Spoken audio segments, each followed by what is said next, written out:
Welcome to my final video reflection, titled A Chronosequence Study of Why My Cat Manse is a Cause of Secondary Succession in My Neighborhood Ecosystem. So my cat's name is Manse, and he's a small black and white cat with an ego, an inflated sense of self-worth, and he also really likes bags. It's currently 9 p.m., and this really kind of chirpy, happy audio reminds me of the excitement Manse starts to feel as the sun starts to set.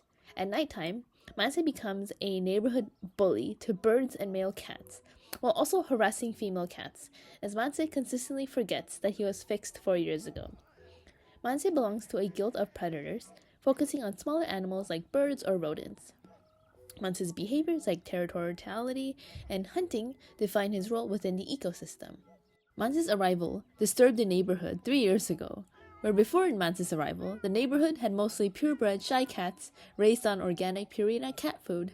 Manse then started to beat up most cats within a 3-block radius around her house, and won every fight except when facing a much larger orange tomcat 2 blocks away. As per intrasexual selection, Manse defends his perceived territory to ensure he can dominate access to resources like food and shelter, and also establish dominance and exclude rivals from mating opportunities. In the context of this presentation, succession can be defined as a gradual, continuous change in species composition and community structure over time post-disturbance.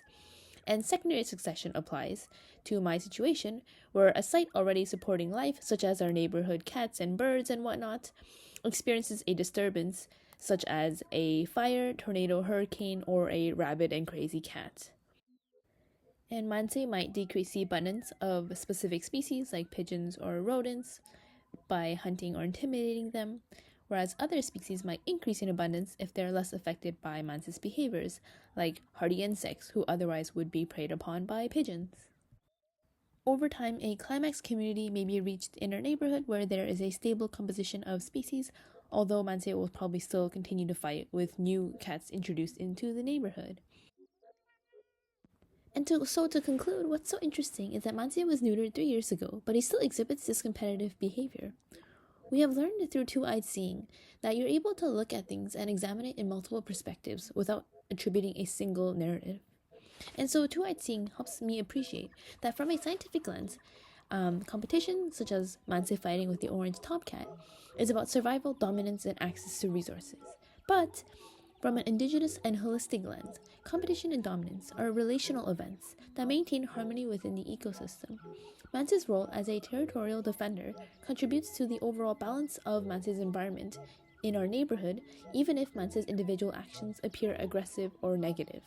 And also, through this indigenous holistic lens, Manse's neutering does not diminish Manse's role in his ecosystem, and his behaviors are still meaningful and part of the interconnected community, as even without the ability to reproduce, Manse's territorial and competitive actions contribute to keeping this dynamic balance of his environment and reflects the importance of linking all beings in the relational web.